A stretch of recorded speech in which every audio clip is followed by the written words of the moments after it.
Sejam bem-vindos a esse nosso mais um encontro, o terceiro encontro a respeito do Evangelho de Mateus, da nossa Escola da Fé, nesse dia 29 de maio de 2023.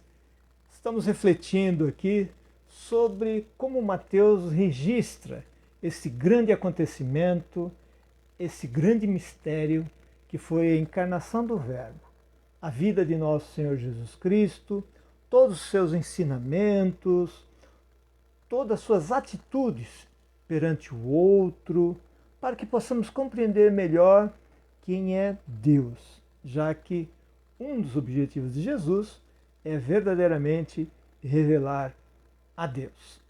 Vamos começar rezando, porque quem não reza vira bicho, se brutaliza aí, né? Então, Deus de amor e misericórdia, envia teu Santo Espírito sobre nós, sobre mim, sobre cada um de vocês, para que esse Espírito nos inspire, também amolde os nossos corações, para que possamos compreender melhor a palavra, que é mistério, puro mistério de Deus. Assim, compreendendo melhor, conhecendo melhor a palavra de Deus, possamos nos libertar de nós mesmos, nos libertar de muitas coisas, muitos valores que o mundo nos impõe, né? O mundo não é de Deus, não é de Jesus, né? Apesar de estarmos no meio do mundo e termos essa missão de transformar esse mundo para um mundo melhor, onde possamos viver melhor. Então, para que possamos celebrar esse momento, que é celebrativo também, né? Então, nos dirigimos a Deus e que a Trindade Santa nos acolha, a Trindade Santa venha em nosso socorro. Em nome do Pai, do Filho e do Espírito Santo. Amém. Muito bem. No último encontro, nós falamos ali a respeito da justiça, que é conhecida pelos frutos, né? Pelos frutos ali em Mateus 17, 15 e 20, né? A árvore boa que dá bons frutos, né? Já a má, quando não dá bons frutos, ela é cortada. Pode parecer muito bonita, etc., mas ela é cortada, ela não serve para muita coisa, né? A misericórdia anunciada pelo profeta Oséias, né? Então eu quero um coração misericordioso, né? Eu não quero sacrifícios, diz Oséias, né? E logo em seguida ele diz assim, o que eu quero é conhecimento de Deus e não holocaustos, né?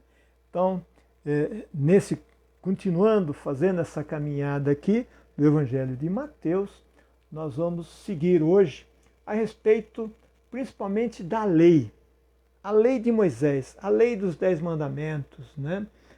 Onde estava lá na Arca da Aliança, onde estava contida a lei, os mandamentos, a Torá, né? Alguns ensinamentos sapienciais de alguns profetas ali, e que ela vem dar a lei, não como Jesus nos mostra a lei, não como cumprimento de normas, mas defesa da vida.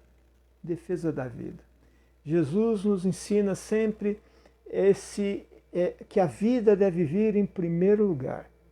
Então, o trabalho é importante? O trabalho é importante, mas a vida vem em primeiro lugar. Não adianta você se matar, se exaurir, querer trabalhar 7 dias por semana, a vida vai embora, né? E esse dinheiro a mais não vale a pena. Então é preciso desse equilíbrio, valorizando sempre a vida. A vida na família, a vida entre os irmãos, a vida entre as pessoas que se amam e a vida em comunidade, né? Então, vida, Jesus vem nos mostrar esse ponto central. Ah, então quer dizer que os 10 mandamentos não valorizavam muito a vida? Valorizavam a vida, mas nós vamos ver que Jesus vai mostrar o espírito da lei, o espírito dessa vida. Como é que essa vida plena em abundância, né? Então Moisés, na antiga aliança, né? Então veja, nós falamos ali que Mateus está falando para judeus. Então ele vai explicando esse paralelo entre o Moisés, o grande libertador, protagonista do Antigo Testamento, e Jesus Cristo, o libertador, aquele que é Deus, que desceu para nos libertar plenamente de todas as armadilhas que a vida pode nos colocar, né? E Jesus estabelece a nova e definitiva aliança, que nós renovamos a cada Eucaristia. Tomai e bebei, este é meu sangue que é dado por vós, né? Para a remissão dos pecados, né? A nova e eterna aliança, né? Ela é renovada, mas não temos novas alianças. Jesus faz então a aliança definitiva. Não tem outra, nem esperamos outra e nem precisamos de outra aliança. A aliança no sangue derramado de Jesus nos basta para a nossa salvação. Na base da lei de Moisés, nós temos os 10 mandamentos e como Jesus inova com o espírito da lei. Nós vamos ver isso aí, como é que Jesus resume. Não precisa ter memória fantástica para ficar decorando, né? Jesus mostra um pouco ali como é que eu posso cumprir essa lei de uma maneira... É mais fácil de entender, mas exige muito da gente. É bem exigente essa lei que Jesus nos coloca, essa lei que Jesus propõe para que sigamos essa lei, possamos conquistar a salvação, né? Conquistar a salvação. Vamos lá então? Vamos lá. Eu ia colocar aqui os 10 mandamentos, tá? Mas eu vou falar que vai mais rápido para a gente poder se deter em alguns outros trechos do Evangelho, para que a gente consiga mergulhar mais em alguns textos. Mas a estrutura concêntrica dos 10 mandamentos. Isso aí na teologia, o que significa? Nós temos 10 mandamentos, né? Se a gente pegar o 9º e o 10º, né? O 9º, não sei se o pessoal se lembra, se vocês se lembram aí, né? É não cobiçar o que mesmo do próximo? A mulher do próximo. Isso significa o cônjuge do próximo, né? O marido da próxima, do próximo, né? Da próxima. É não conquistar, não cobiçar. E o 10º é não cobiçar as coisas alheias. Então o 9º e o 10º, se eu falar, ó, não cobiçar nada de ninguém, eu estou englobando no 9º e o 10º. É claro que existiam razões para que Deus inspirasse, né? Inspirasse aquele texto para Moisés. Porque certamente muita gente cobiçava a mulher do outro. Então ele quis deixar bem explícito isso.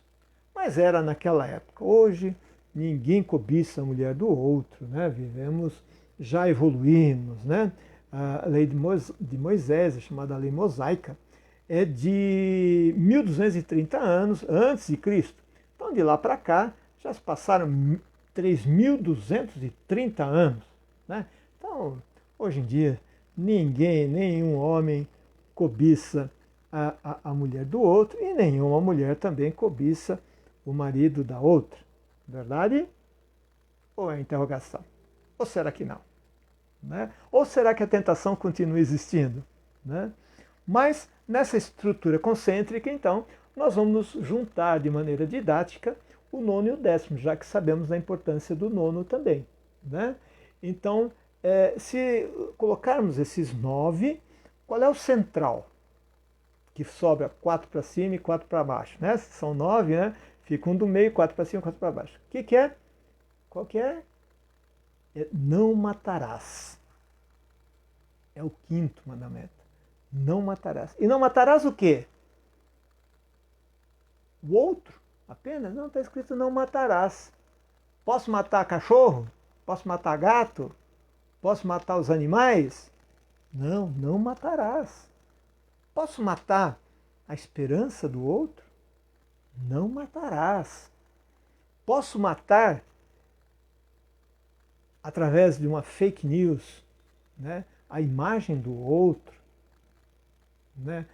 Posso matar a visão que as pessoas têm do outro, né, criando aí uma imagem negativa. Não matarás, não matarás. Então, essa parte que é concêntrica. O que significa essa parte concêntrica? Que significa que todos os mandamentos estão ligados a esse mandamento, que a gente poderia dizer também com outras palavras e sem ainda sendo fiel, é a defesa plena da vida. É defender a vida de todas as maneiras, né? De todas as maneiras. É a defesa da vida. Defesa da vida, né? Aí você diz assim, escuta, diácono, mas é honrar pai e mãe. Tem a ver com defesa da vida? Defender a vida? Claro que tem. Porque a vida principalmente do ser humano, se desenvolve ali na família. E quando você desrespeita pai e mãe, quando você perde os valores e perde essa questão do não respeito à autoridade do pai e da mãe, o que vai acontecer? Você estará de alguma maneira prejudicando a vida como um todo, até mesmo a vida em comunidade, até mesmo a vida em sociedade. Então vejam, como todos, né? Falso testemunho, né? O oitavo, falso testemunho. Você dá falso testemunho, está dando falso testemunho do outro, dizendo que o sujeito fez alguma coisa que não é verdadeira, ou diante de um juiz, você dizer, não, olha, ele realmente roubou, e não é ele que roubou, é a vida. Você está, de alguma maneira, contrário à vida. Por quê? Está contra a vida daquela pessoa. Né? E assim vai. Aí você fala assim, bom, mas o primeiro mandamento é amar a Deus acima de todas as coisas. Será que se eu não cumprir esse mandamento de amar a Deus acima de todas as coisas, eu estou indo contra a vida? É claro que sim. Deus é o Deus da vida. Se você de alguma maneira é contrário a Deus, de alguma maneira, você não ama Deus. Se você não ama a Deus, para você a vida do outro pouco importa. Né? Pouco importa a vida do outro. Então, essa estrutura é uma estrutura que nós chamamos de concêntrica e é muito importante. Eu não estou aqui desprezando a lei mosaica, nem a lei dos judeus. Né? Jesus, né, fala, e Mateus deixa registrado ali, que ele falou assim, olha, não vim tirar uma vírgula do Antigo Testamento, né? Mas eu vim dar o espírito da lei. Eu vim dar o espírito da lei. Como é que você deve cumprir essa lei? Né? De tal maneira que muitas vezes você fala assim, você fala assim, olha, eu não matei, não roubei a mulher dos outros, não cobicei as coisas dos outros. Então, quando você vai se confessar, fala assim, então, eu estou sem pecado. Verdade? Mais ou menos. Porque de uma certa maneira você pode até cumprir a lei, né? Pode cumprir a lei, mas Jesus mostra como é que essa lei deve ser cumprida. E se você não cumprir, você está pecando. Né? Você está pecando.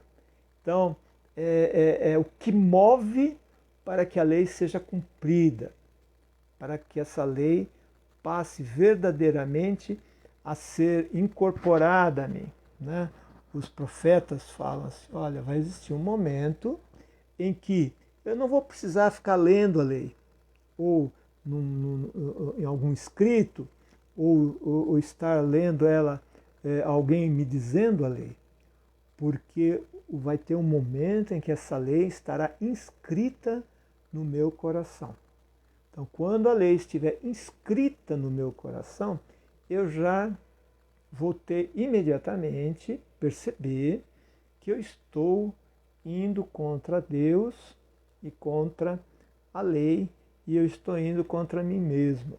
Né? Estou, de alguma maneira, negando a imagem e semelhança que eu tenho de Deus.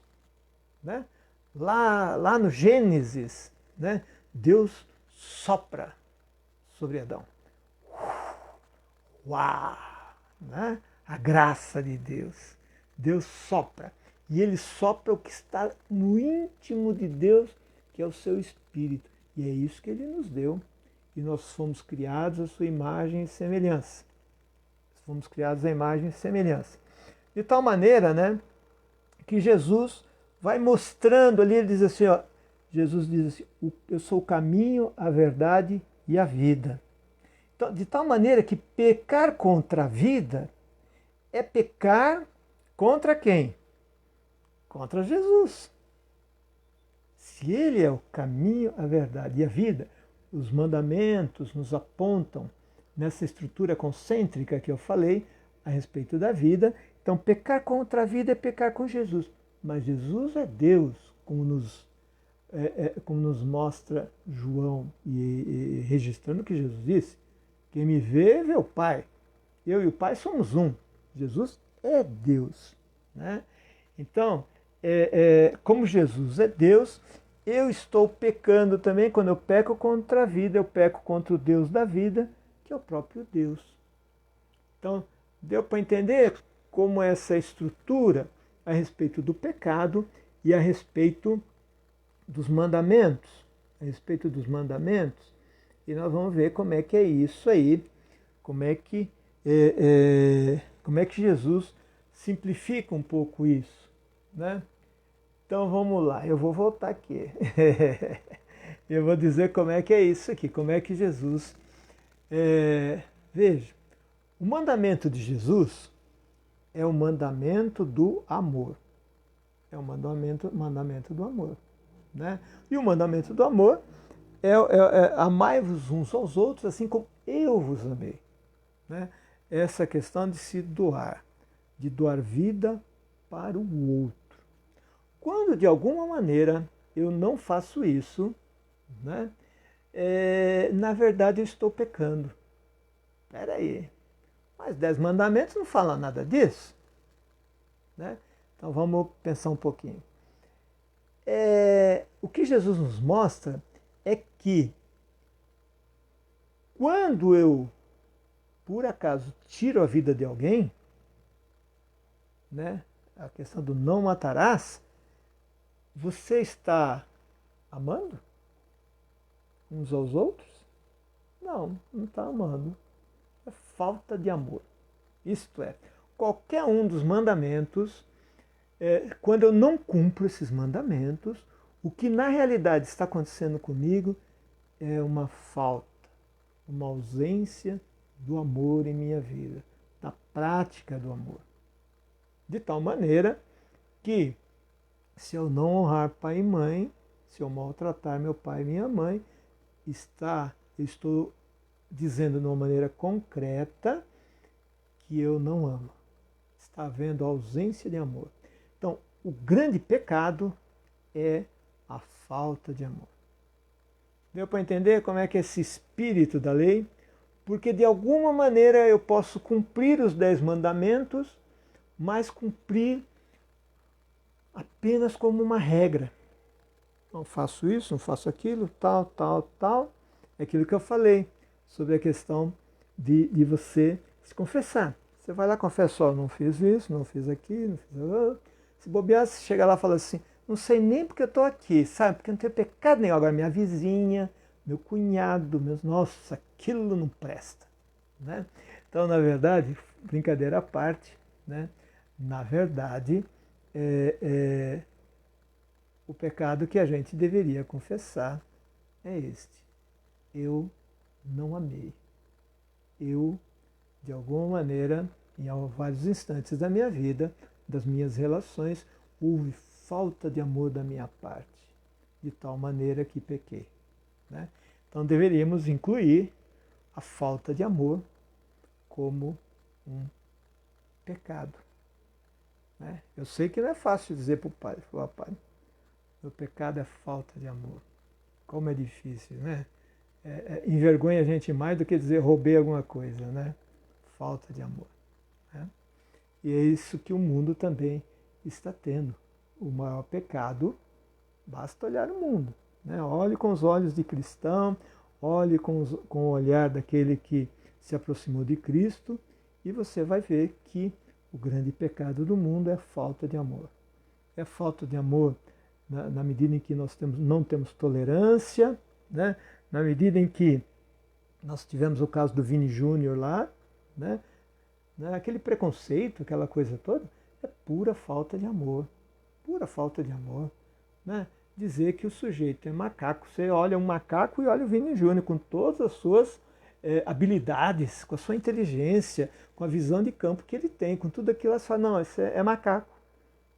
Né? Bem se vê que você não conhece mesmo a diferença. O macaco não tem essas habilidades. Ele não é um macaco. Ele é um ser humano. Ser humano que no seu código genético lá, diferente de mim, deve ter 0, não sei o que. O resto somos todos iguais. Né? E é uma insanidade, né, dizer que é um macaco, um preconceito para humilhar, né, uma inveja danada. Né? Então vejam, tá dando para entender onde vai a falta de amor e como deveríamos confessar alguns instantes em que verdadeiramente não amamos. E deveríamos nos arrepender por isso. Né? Muito bem, acho que eu me estendi um pouco demais, né, sobre isso. Coloquem aí os comentários, fala, diácono, acelera, ou então, ó, tá bem, ou então vai mais devagar, que não está dando para entender tudo não. Né? Por favor, coloquem aí. Vocês não gostam de comentar muito, vocês gostam de olhar, eu vejo. Né? Apesar de termos tido muitas visualizações, mas vamos lá.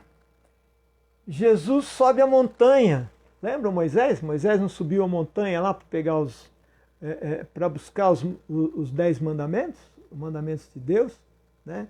Então nós temos ali o famoso Sermão da Montanha, né? As bem-aventuranças do capítulo 5, versículo 1 a 12. Essas bem-aventuranças de Mateus são as mais completas. Então, capítulo 5, versículo 1 a 12. E ali ele mostra também esse espírito novo da lei. Né?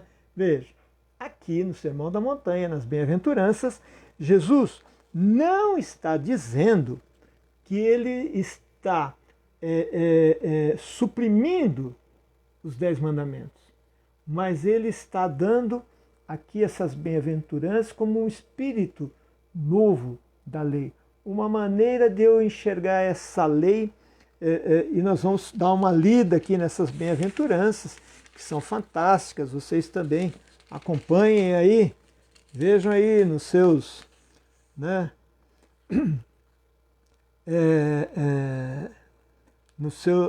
na Bíblia, né? Então veja lá, capítulo 5, versículo 17 a 20. Né? Peraí, aqui do Sermão da Montanha. Né? Só que aqui eu estou falando da perenidade da lei, mas eu vou começar a 5:1:12. 5:1:12, não é o 17, li o 17. Oh meu Deus! 5:1:12, tá certo? Então vamos lá. Ao ver as multidões, né, Jesus subiu a montanha e sentou-se. Os seus discípulos aproximaram-se dele. Então, abrindo a boca, começou a ensiná-los, dizendo, veja, uma das coisas, a coisa principal que Jesus veio fazer foi ensinar, viu gente? Foi nos ensinar. Ele fez muitos milagres, né, pela sua misericórdia, pela compaixão do sofrimento, da dor e das doenças, né? Mas ele veio nos ensinar. Né? E ele começa então, bem-aventurados os pobres no espírito, porque deles é o reino dos céus. Bem-aventurados os pobres no espírito, porque deles é o reino dos céus. Né? Isto é, aqueles que são despojados, que têm o espírito despojados, com esse espírito de simplificar a vida, né? De não ir atrás de tanta coisa, tanto consumo, né? E a gente compra, depois não sabe nem onde colocar as coisas, roupas, sapatos, etc, etc. E também desse espírito, né? Do pobre, os pobres no espírito, porque deles é o reino dos céus. Bem-aventurados que choram, porque serão consolados. Peraí, tem outro texto que fala nos aflitos, né? Que serão consolados. Então, os que choram, sofrem por alguma aflição. Isto é, Deus sempre vem em nosso socorro. Dê uma olhada na tua vida aí. Quando você passou por um momento difícil, de aflição, que não via saída, você vê como Deus vem correndo em seu socorro, né? Vem correndo, te fortalecendo diante daquela situação para que você supere aquele momento, né? Então é lógico que o texto aqui nos fala de uma maneira escatológica, né? Dos últimos tempos. Então aqueles que porque serão consolados, né? Aqueles que choram porque serão consolados lá no futuro, mas vale aqui também, porque Deus vem em nosso socorro para nos consolar. Bem-aventurados os pacíficos, pois eles herdarão a terra. Então, aquela pessoa que é pacífica, que é no futuro bem longe, né? Esses vaidosos, soberbos, né? Que dominam, né? Que vão para cá, para lá, com um monte de, né? de gente gastando dinheiro, né? Então essas pessoas, né, não vão herdar a terra, não serão os líderes. O líder no futuro vai ser aquele que vai verdadeiramente ter um ministério, né? A palavra ministério quer dizer serviço.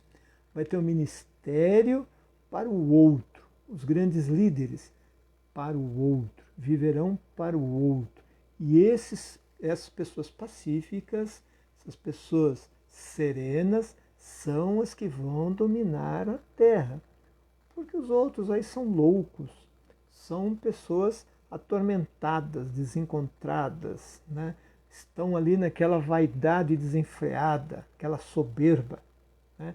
E eu digo isso de uma maneira ampla e que vem no mundo inteiro, né?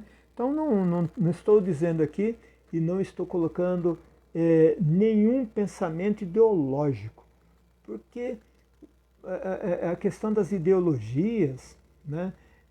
Devemos fazer críticas a todas as ideologias, porque não são perfeitas. Então devemos criticar sim qualquer uma, mesmo aquela que você simpatize mais. É preciso que a gente faça críticas e olhe a injustiça sendo cometida, né? Bem-aventurados os que têm fome e sede de justiça, pois estes serão saciados. Fala, mas escuta, mas com tanta injustiça que tem por aí, vai haver verdadeiramente justiça? Sim, vai haver justiça. A justiça divina que vai ocorrer aqui na Terra, né? Essa Terra, num determinado momento, e aí vai ser o final dos tempos, quando todos os inimigos de Jesus vão ser colocados embaixo dos seus pés, como escabelo, né? Como diz o texto sagrado, que é exatamente o bem que finalmente vai vencer o mal. Alguém pode dizer, escuta, mas a coisa está ficando, parece, cada vez pior. Não, já teve muito pior, gente. Supressão de direitos já aconteceram ao longo de centenas de anos através dos grandes impérios, etc. Falta de respeito pelo outro, matanças já ocorreram, né? Então, essa justiça vai acontecer, serão saciados. É a palavra de Deus, aqui é Jesus Cristo falando, né? É Jesus Cristo falando, isso vai acontecer. Você duvida disso? Não dá para duvidar, né? Vai acontecer. Ah, mas está demorando. Para nós, um ano demora mesmo, né? Ou 2 anos, ou 10 anos. Para Deus, 1000 anos é como um dia. Então, vamos sofrer ainda um tempinho bom, até que a gente se conscientize que somos todos irmãos, que somos da família, uma família única, que a humanidade é uma família única, né? Bem-aventurados os misericordiosos, pois eles alcançarão misericórdia. Então aqui é uma coisa enigmática, né? Bem-aventurados já os misericordiosos, porque esses alcançarão a misericórdia de Deus. Peraí, vamos fazer, a filosofia nos ensina a trabalhar com o negativo, com o oposto. Os não misericordiosos, os duros de coração, os que não têm compaixão, não alcançarão misericórdia. Certo? E a misericórdia, então, ela precisa ser alcançada. Então eu preciso de um esforço. Né? Você diz assim, olha, em alguns lugares do Brasil e mesmo algumas línguas estrangeiras nos falam sobre alcançar. Você pedir alguma coisa, me dê aquilo ali, você diz assim, me alcance aquilo, isto é, coloque ao meu alcance, coloque nas minhas mãos. Né? Então, bem-aventurados os misericordiosos, porque alcançarão. Então, eles alcançarão misericórdia para si mesmos. Né? Então veja, a condição está colocada. Né? A condição está colocada. É lógico que muitas vezes somos misericordiosos. Então o que a gente precisa ver? Precisa ver os instantes que eu não estou sendo misericordioso, dar uma boa olhadinha nesses momentos e ir corrigindo. Né? A condição humana é precária, é uma condição que exige que nós possamos ir caminhando, mesmo em alguns momentos em que a gente não consegue. Paulo fala de uma maneira tão maravilhosa, né? Muitas vezes faço aquilo que eu não gostaria de ter feito e não faço aquilo que eu deveria fazer. Né? Veja, ele saber fazer, eu quero fazer o bem, eu quero, mas não faço. E acabo fazendo aquilo que eu não deveria ter feito. Vou hidratar um pouquinho aqui.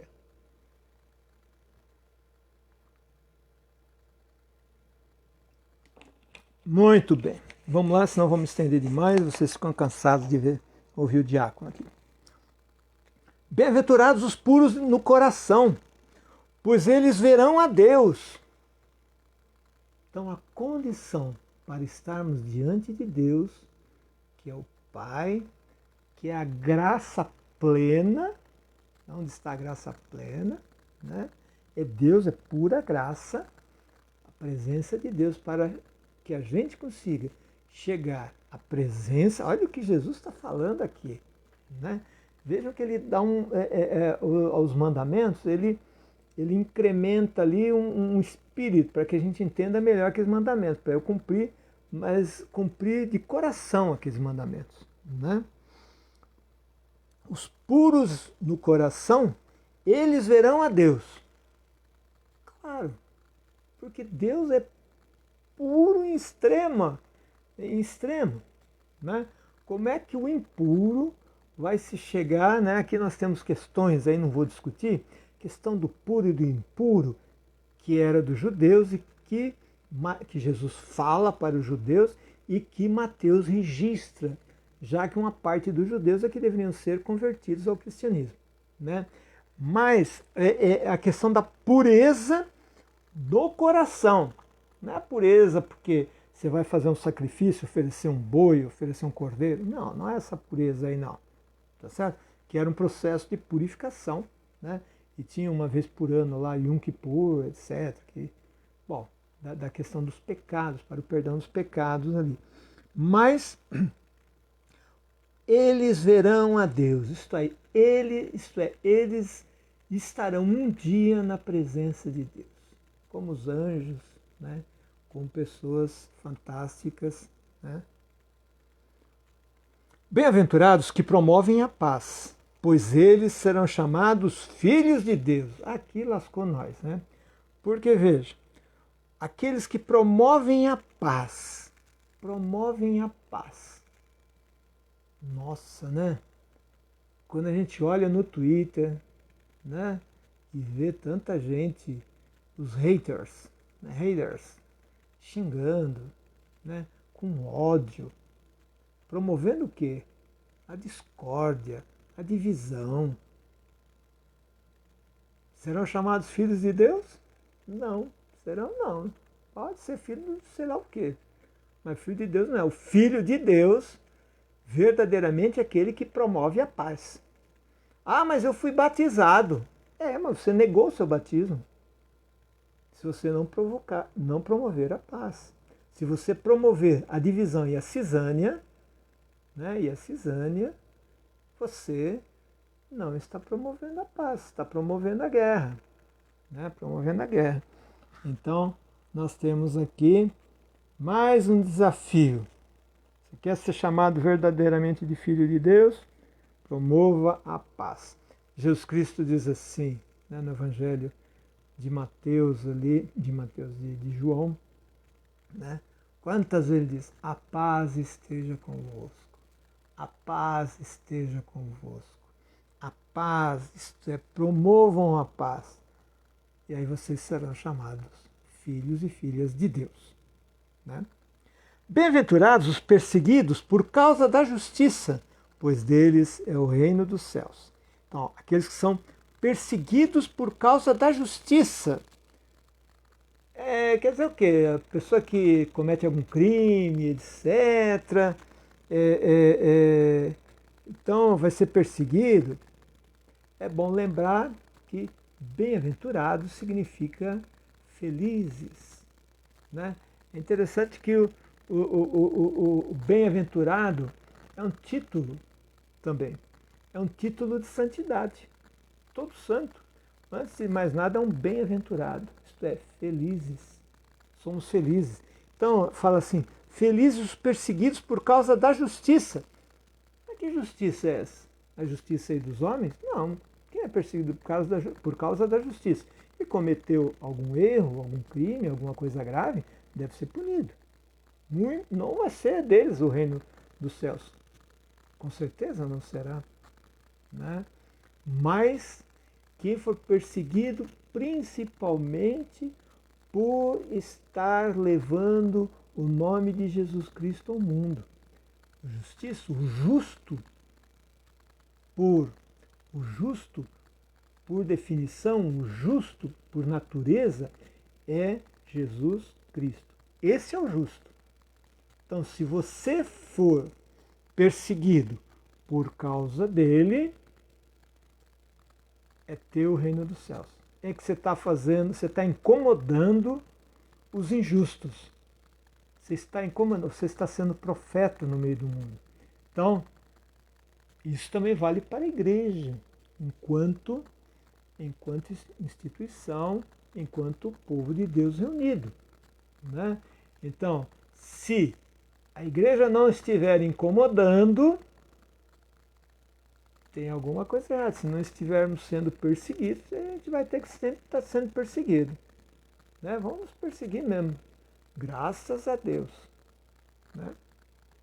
Bem-aventurados sois vós quando vos injuriarem e perseguirem e mentindo, disserem todo mal contra vós por causa de mim.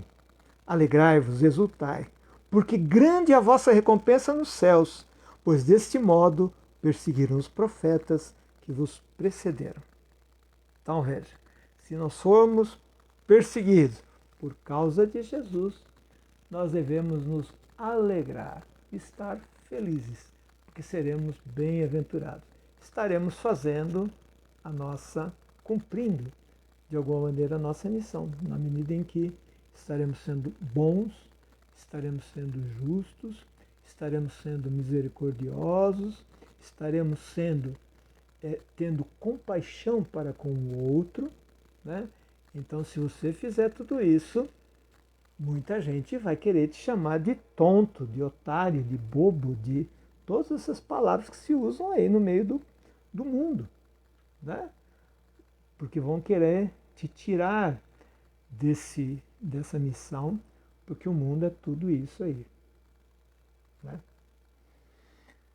Muito bem. Então, de 1 a 12, as bem-aventuranças. Foi uma das coisas mais fantásticas, né? Porque aqui está bem completo. Em Lucas não está muito completo, não. Mas em Mateus está bem completo esse texto a respeito das bem-aventuranças. Né? Muito bem. Perenidade da lei, 5, 17 e 20. E aqui é a questão da perenidade, isto é, a lei mosaica, ela continua valendo, é perene, mas dentro desse espírito das bem-aventuranças. Ok? Então, ó, não penseis que vim abolir a lei.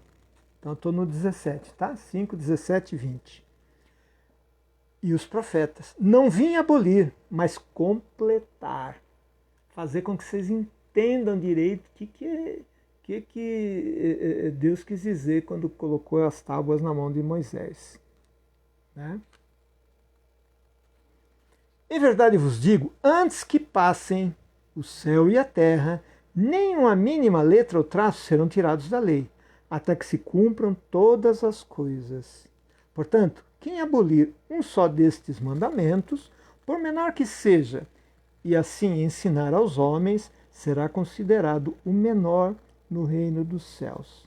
Porém, quem os praticar e os ensinar, será considerado grande no reino dos céus. Com efeito, eu vos digo, se vossa justiça não superar a dos escribas e dos fariseus, não entrareis no reino dos céus. Então, os escribas e os fariseus, eles cumpriam a lei, mas de uma maneira exterior apenas, né? Não a partir do coração, verdadeiramente. Não estavam plenamente convencidos disso. Eles usavam isso como algo para dizer, bom, estou cumprindo aqui, tá? Então Deus tem que me salvar. Né? Deus vai considerar isso. Né? Então, se quem abolir um só desses mandamentos, por menor que seja, e assim ensinar aos homens, será considerado o menor no reino dos céus. Peraí, quer dizer que mesmo assim, você veja que tem a questão da misericórdia. Parece que se você, na sua imperfeição, na sua precariedade, você não conseguir cumprir ali o menor dos mandamentos, você será o menor no reino dos céus, mas você vai estar lá no reino dos céus. Né? Você vai estar lá no... Veja a questão da misericórdia aí. Tá certo? Muito bem. Já se cansaram aí? Foi muita coisa já? Vamos lá que temos mais coisas aqui para a gente caminhar.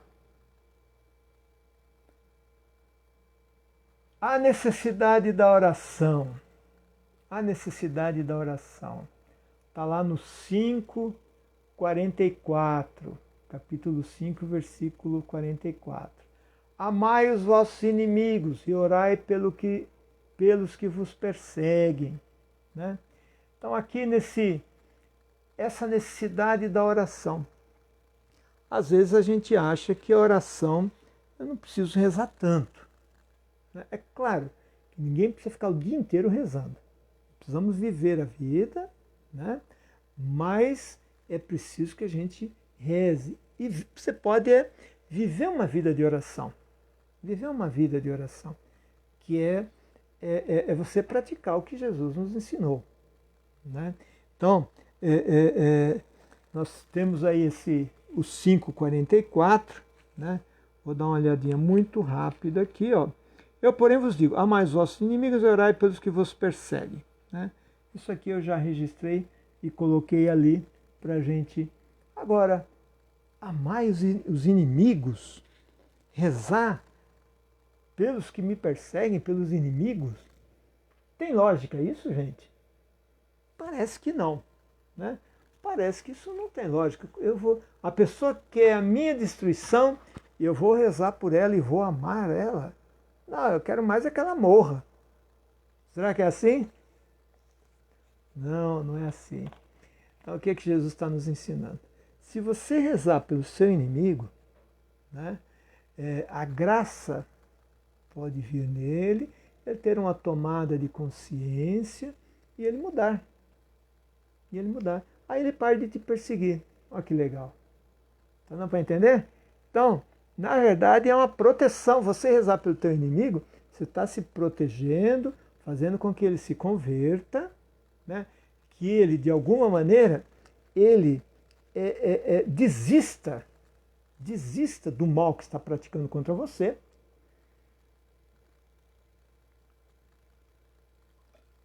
Por mais absurdo que possa parecer, amar os inimigos, fala, isso aí, não sei, essa Bíblia é tão esquisita, né? Por mais que possa parecer algo, para o mundo isso é coisa de louco, é loucura, né? Mas tem todo sentido. Tem todo sentido. Né? Tem todo sentido. Então, aquele que te persegue, reze por ele. Reze por ele. Peça a Deus que venha em seu auxílio, que às vezes ele está fazendo aquilo lá, mas é uma pessoa amargurada, é uma pessoa que teve experiências negativas na vida. Vamos rezar por ele, vamos rezar pelos inimigos. E aí, às vezes, veja como a Bíblia ela tem tantos exemplos bonitos, né? Paulo perseguia os cristãos, né? Orai pelos que vos perseguem. Paulo perseguia os cristãos, né? Estevão foi apedrejado numa dessas incursões de Paulo e foi apedrejado, foi morto e as suas roupas deixadas aos pés de Paulo. E Paulo perseguiu o cristão e perseguiu e levava para a prisão. Então veja, e ele se converteu. Então, mesmo que aquele que não goste de você, que não seja simpático, que não simpatize com você, você com a pessoa, reze por ela. De repente ela pode se tornar uma pessoa fantástica, né? E até te ajudar em algumas coisas, né? Quando cair em si, cair ali na sua, repensando as coisas da sua vida, né? Como Paulo, que se tornou um grande apóstolo. O grande apóstolo. Se fizéssemos uma justiça rasa e cega, né? E na época dos cristãos, né? Seria mandar ele para a prisão e que ela ficasse lá até morrer, né? E perderíamos a grandeza de Paulo, né? Dessa conversão fantástica. E muitos outros que se converteram, né? Moisés matou um egípcio e enterrou lá na areia. E veja a maravilha que Deus fez a partir de Moisés, né? Então, Jesus é de uma sabedoria fantástica, né? Quando a gente olhar um texto e achar que está meio esquisito, falar, nossa, isso aqui parece que sem pé nem cabeça, né? Não tem forma nenhuma aqui, né? Então veja, olhem melhor, pensem um pouco, procurem saber. Coloquem aqui a pergunta aqui, escrevam as perguntas aqui nos nossos comentários, né? Ninguém quer falar com o diácono. Estou ficando até traumatizado aqui. Aí nós temos a oração do Pai Nosso. Então veja, o Pai Nosso, nossa oração por excelência, né? E aqui eu vou trazer algumas coisas novas, hein? Vou trazer algumas coisas novas, porque, bom, tá lá no capítulo 6, versículos 7 até 15. Então, você quer saber direitinho como é que foi escrito o Pai Nosso, né? Vamos dar uma olhadinha aqui, ó, no 6, 7 até 15, né? Então, Jesus diz assim, estou usando a Bíblia da CNBB, tá? Quando orardes, não useis de muitas palavras como fazem os gentios, né? Pois eles pensam que à força de muitas palavras serão atendidos. Não sejais semelhantes a eles, pois vosso Pai sabe do que precisais antes de lhe pedirdes. Vós, portanto, orai assim: Pai nosso, que estás nos céus, santificado seja o teu nome, venha o teu reino, seja feita a tua vontade, como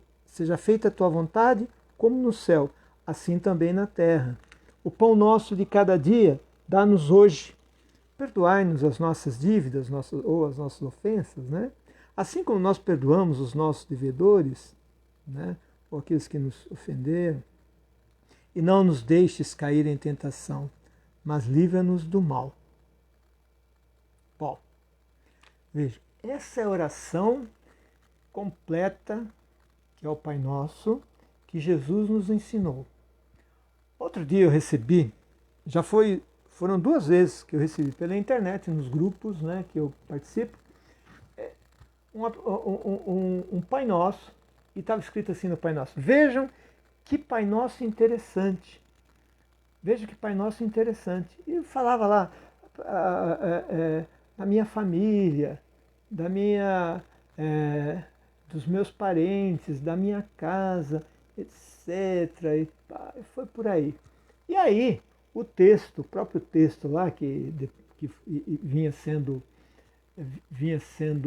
multiplicado ali, né, repassado, encaminhado, ele dizia assim: é tão interessante esse Pai Nosso que eu vou passar a rezar de agora em diante.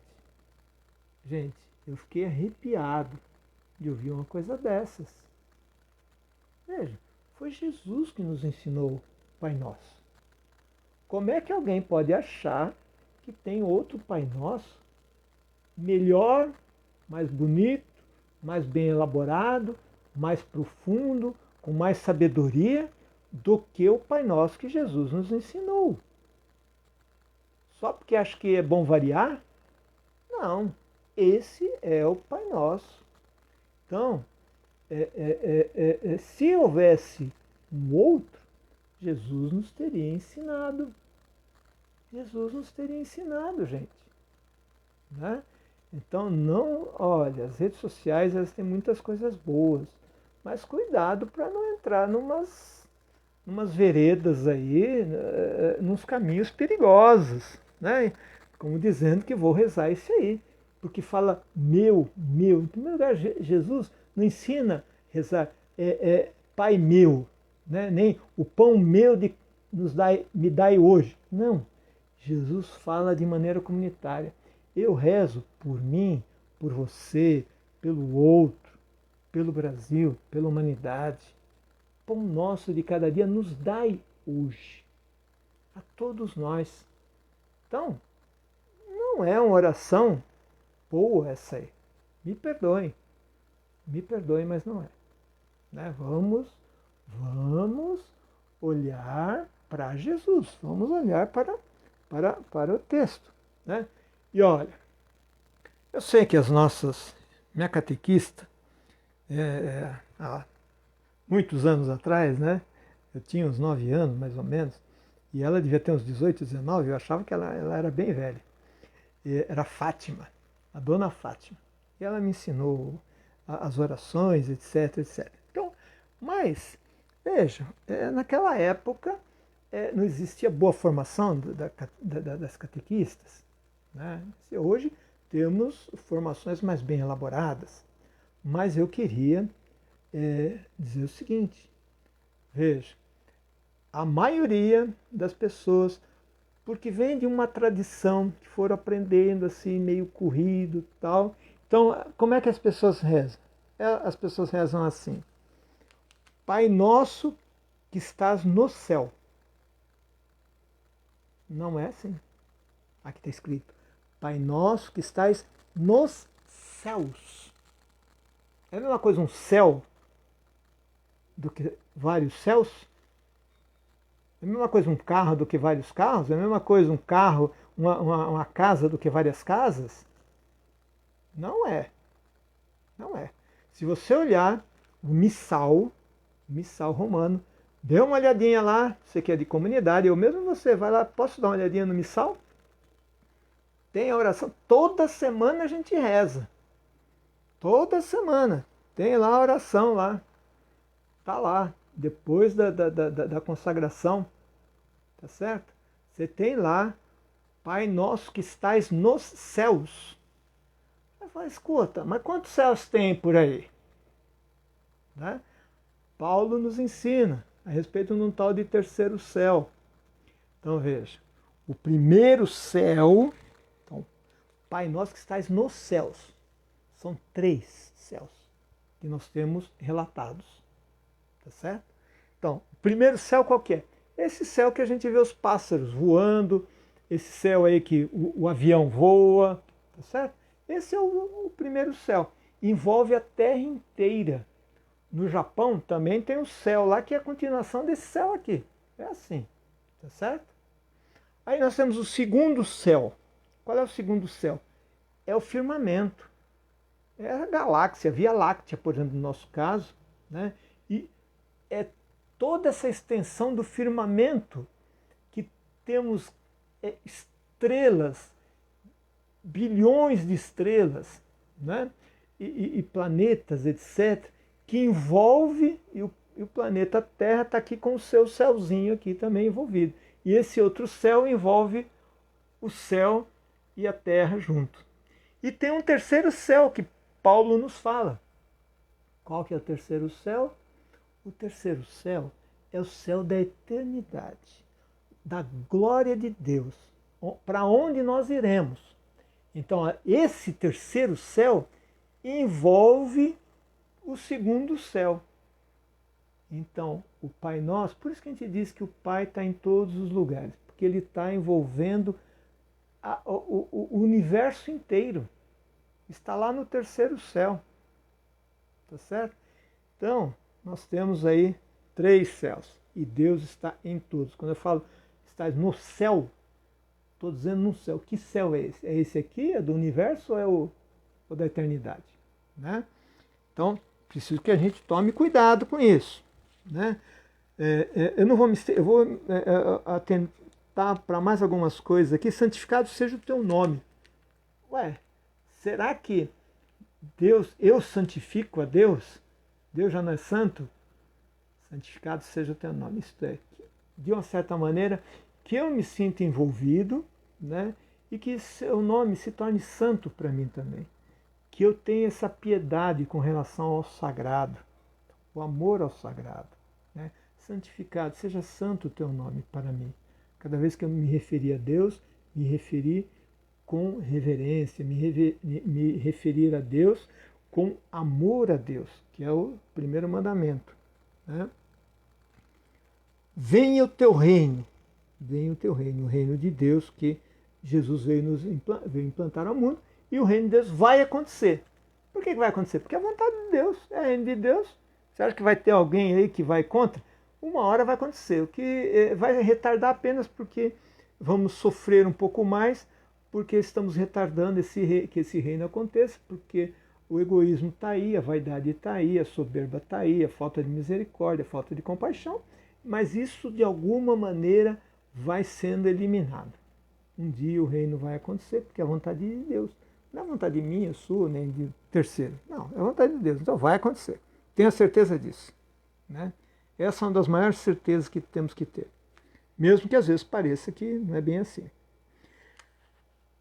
O pão nosso de cada dia dá-nos hoje. Ou o pão nosso, aqui, essas pequenas variações, podemos considerar. O pão nosso de cada dia nos dai hoje. Né? Então nós estamos pedindo pelas nossas necessidades mais primitivas, no sentido das necessidades que nós temos. Se fala assim, mas é o pão. Né? Veja, quando um pai ou uma mãe fala assim, olha, antigamente se usava mais isso, hoje a gente não usa muito, mas dizia assim, olha, eu vou trabalhar. Mas por que você vai trabalhar? Eu vou trabalhar para trazer o pão. Né? Aí a criança pode olhar depois e falar, cadê o pão? Trouxe o saquinho de pão? Né? Porque o pão ele tem um simbolismo, né? Para nós também. Vamos trabalhar para termos o pão. Na verdade, o que eu estou dizendo? É o pão, é arroz, feijão, é o frango, as frutas, legumes, etc, etc. Né? As necessidades do dia a dia. E vai mais. Eu tenho necessidades primitivas, como, por exemplo, de ter um lugar para morar, para dormir, para me abrigar da chuva, etc. Então, o pão nosso envolve todas essas necessidades básicas do ser humano. Né? Então, a gente pede para Deus que nos dá hoje.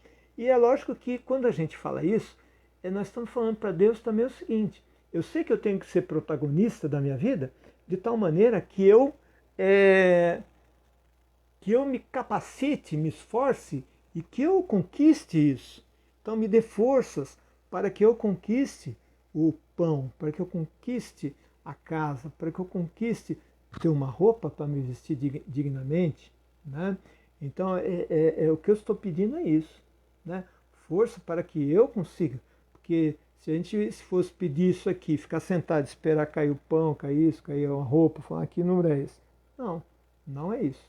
Tá certo? Agora, perdoa-nos as nossas dívidas, né? Ou as nossas ofensas, assim como nós perdoamos quem não tem ofendido. E não nos deixeis cair em tentação, mas livre do mal.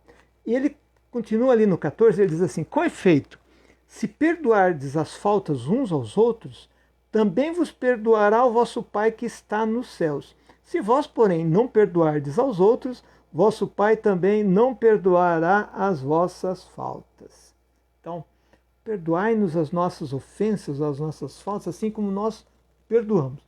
Por outro lado, estou dizendo, vamos usar lá a filosofia, vamos pelo negativo. Se eu não perdoar o outro, estou dizendo para Deus, não perdoa a mim também, as minhas faltas, os males que eu cometo. Aí pesou, né? Isto essa questão do perdão, ela está intimamente ligada com o arrependimento. Então, eu preciso ter essa consciência de me arrepender, tá certo? De tal maneira, e eu perdoar, entrar nessa dinâmica do perdão. Porque senão é como. Mas Jesus não falou, tem que perdoar 70 vezes 7.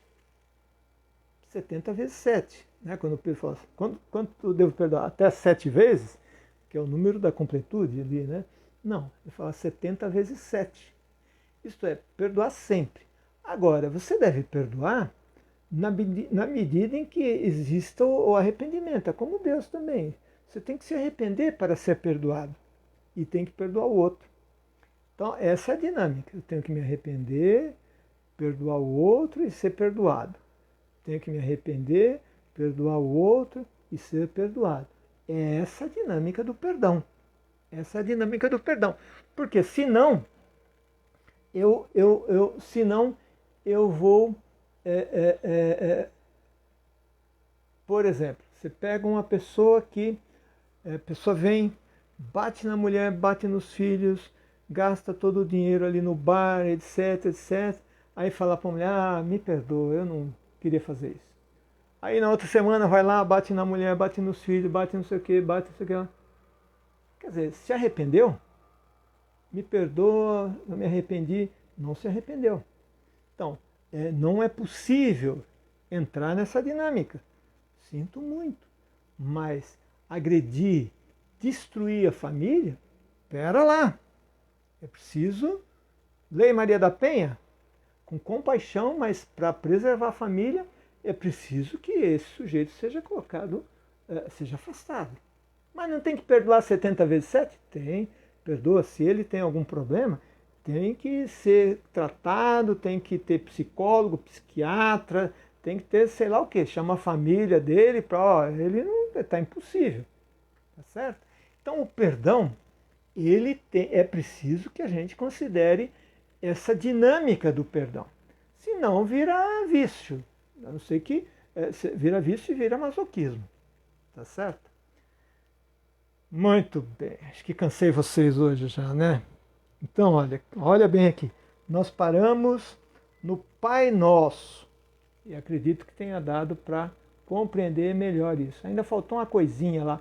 O segundo pai ali, ele é pai sem... o segundo céu, né? O segundo céu, ele é seja feita a tua vontade na terra como no céu. Esse céu é no singular, tá? Por quê? Que céu é esse? Onde é cumprida plenamente a vontade de Deus? É lá na eternidade, no reino dos céus, no reino de Deus. Lá, no terceiro céu, é cumprido plenamente. Então, seja feita a vossa vontade, assim na terra como no céu. Que céu? É o céu aqui do avião? Não. É o céu do universo aí, cheio de estrelas e cheio de nuvens. Nuvens, eu digo, galáxias, etc. Não. É o céu da eternidade, onde o reino é pleno. A vontade dele é cumprida plenamente aqui. Aqui, nós cumprimos a vontade dele? Claro que não. Senão já estaríamos bem melhor. Né? Mas, nessa precariedade, a gente vai aprendendo, a gente vai apanhando, a gente vai entendendo, a gente vai melhor aqui, melhor ali, cai acolá, o Espírito vem, o Espírito nos ergue, Só vai adiante que eu estou com você e aí a gente caminha. Muito bem? Então vamos rezar e vamos agradecer a Deus, certamente pela sua presença no meio de nós. E hoje, né, é dia da Virgem Maria, né, Mãe da Igreja, né, Santa Maria, Mãe da Igreja.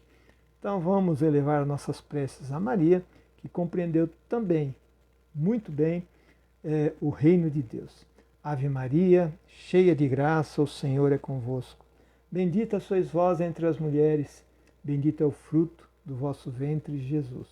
Santa Maria, Mãe de Deus, rogai por nós, pecadores, agora e na hora da nossa morte. Amém. Continuaremos unidos à Trindade Santa, em nome do Pai, do Filho e do Espírito Santo. Amém. Muito bem, até o próximo encontro.